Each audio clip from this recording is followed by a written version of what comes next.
हमारी एलिस बहुत ज्यादा डरी हुई थी। वो सोचती है हस्बैंड एंड वाइफ, मुझे लगता है मुझे तो चक्कर आ रहे हैं, आखिर ये क्या बात कर रहा है। तो वो सोचती है अब तो यहाँ से भागने का भी कोई तरीका नहीं है। तो वो कहता है मदर इन लॉ, मैं चाहता हूँ सिर्फ एलिस यहाँ पर है, इसलिए आप बाहर जाएं। तो वो कहती है ठीक है मैं बाहर जा रही हूँ। तो हमारी ननद सोचती है प्लीज मत जाओ, मुझे यहाँ अकेला मत छोड़ो। लेकिन सब लोग वहां चले गए थे और वो वहां अकेली थी।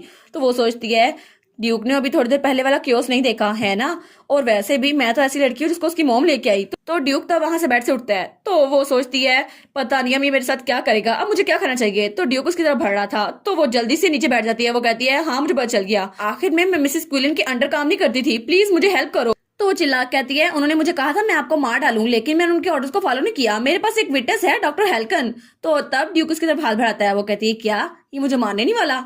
तो वो कहता है इट्स ओके, मुझे ये बात पहले से पता है, इसलिए अब तुम उठ सकती हो। तो हमारी कहती है सच में मैं उठ सकती हूँ, क्या मतलब तुम मुझे मारने नहीं वाले।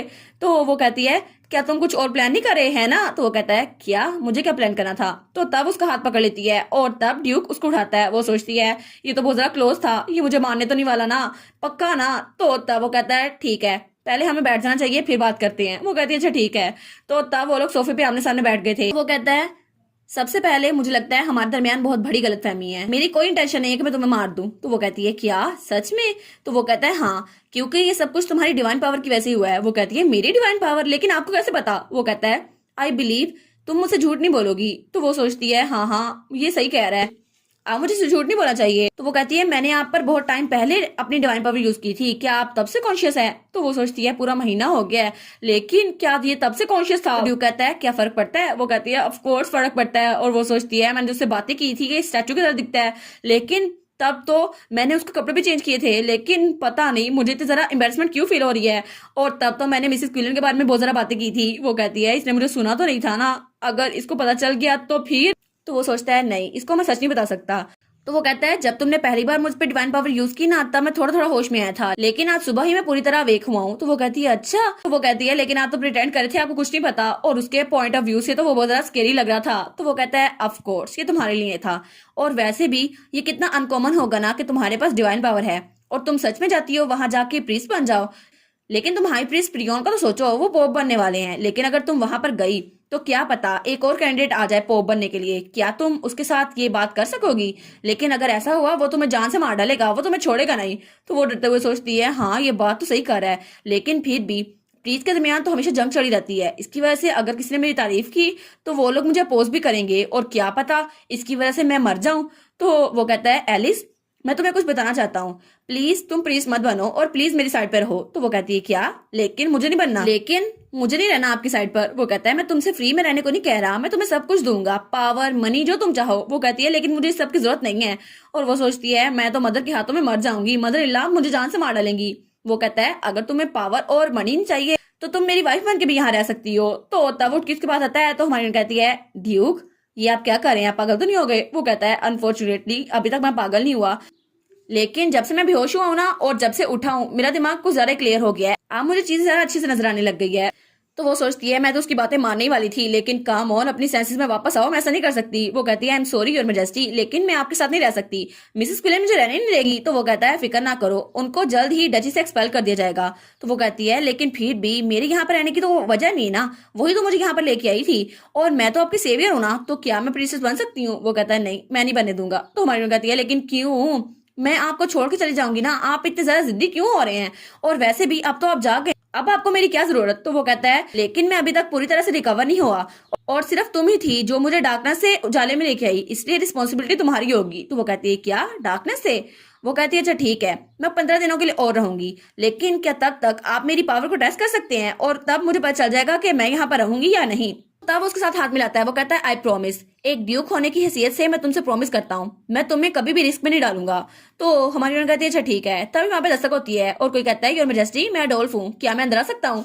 तो हमारी उन्होंने कहती है अच्छा ठीक है अब तुम दोनों बातें कर लो, मैं यहाँ से चलती हूँ। तो तब वो वहां जा रही थी तो ड्यूक कहता है तुमसे कल मिलता हूँ एलिस। तो वो सोचती है ये तो वही लाइन है जब मैं यहाँ से जाते हुए हमेशा उससे कहा करती थी, लेकिन वो दरवाजा खोलते हुए सोचती है हाँ हो सकता है ये कॉमन लाइन हो।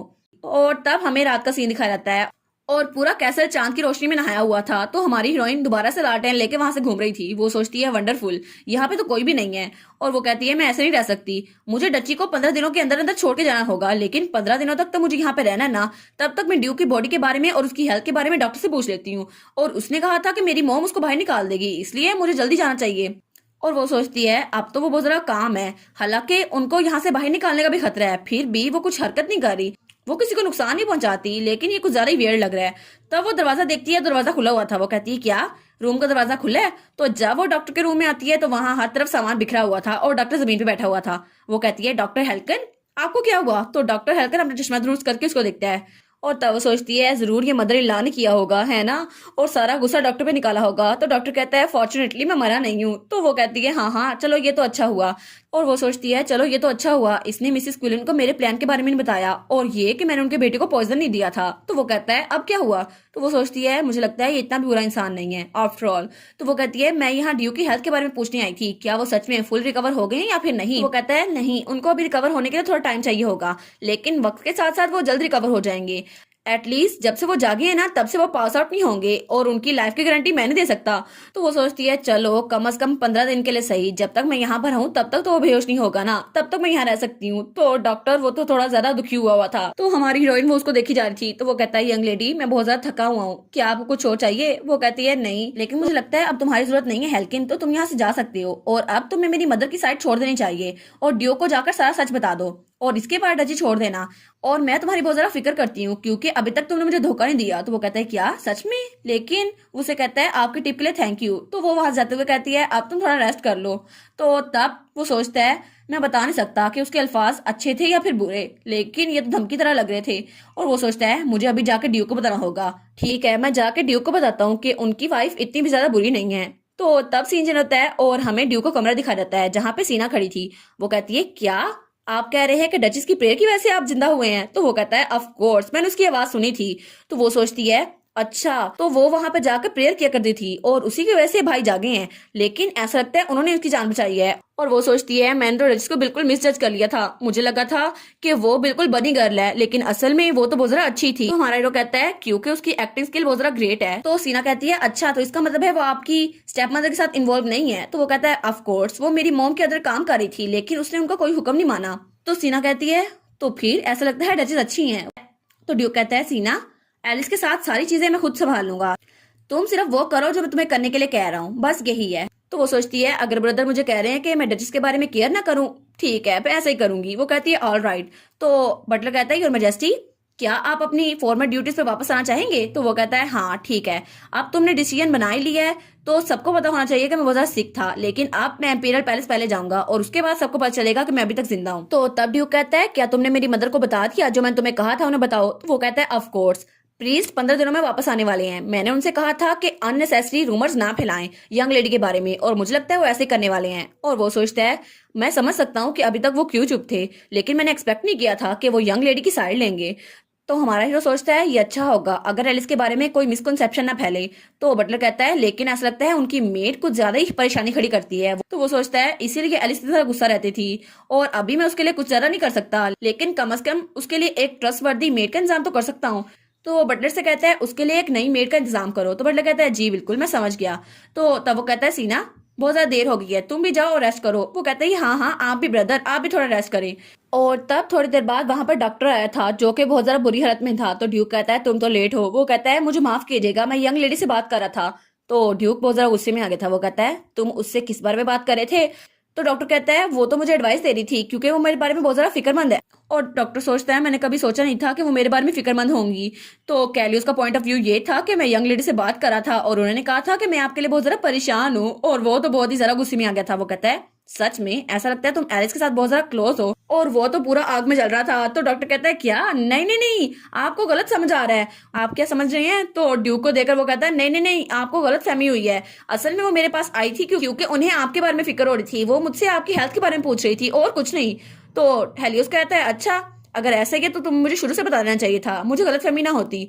तो तब वो कहता है अब तुम्हें एक हफ्ते के अंदर अंदर पैलेस जाना होगा, वहां जाके पॉइजन को मजीद इन्वेस्टिगेट किया जाएगा। तो डॉक्टर सोचता है हाँ पॉइजन को इन्वेस्टिगेट करने के लिए मेरी जरूरत तो पड़ेगी, और इसकी सबसे बड़ी वजह यह है कि फर्स्ट प्रिंस जो कि क्राउन प्रिंस थे उनको भी जहर दिया गया था और उसकी हालत भी ड्यूक हेलियोस की तरह थी। तो ड्यूक कहता है एक और चीज भी है, मिसिस क्विलन ऑब्वियसली चाहती हैं वो मुझे मार दें और वो दोबारा इस बात के लिए ट्राई करेंगी, इसलिए ये बहुत ज्यादा डेंजरस होगा कि मैं उसको इस प्लान में यूज करूं। इसलिए ये बहुत ज्यादा डेंजरस होगा कि तुम उनसे दूर हो। इसलिए वो उसको एक रिकॉर्डर देता है और कहता है आप तुम उनके सामने ऐसे प्रिटेंड करना जैसे तुम उनके अंडर काम कर रहे हो, लेकिन अगर वो कुछ भी कहें तो इस जेम स्टोन में रिकॉर्ड कर लेना, शायद इसको हम बाद में इस्तेमाल कर सकते हैं। तो डॉक्टर कहता है ठीक है बिल्कुल मैं ऐसे ही करूंगा माय लॉर्ड, और आप फिक्र ना करें। और फिर डॉक्टर सोचता है अब मिसेस क्विलन तो गई काम से, उनके खिलाफ तो पूरी तैयारी पक्की है। और इसी के साथ ये वाला पार्ट यहाँ पर ख़त्म। तो आप लोग बताइएगा आपको ये पार्ट कैसा लगा। प्लीज़ लाइक करिएगा, कमेंट करिएगा और शेयर करिएगा। और जो न्यू व्यूवर्स हैं काइंडली वो चैनल को सब्सक्राइब कर दें। और पिछली वीडियोस का लिंक आपकी स्क्रीन पर नज़र आ रहा होगा तो काइंडली उनको भी चेकआउट कर लें। Thank you so much.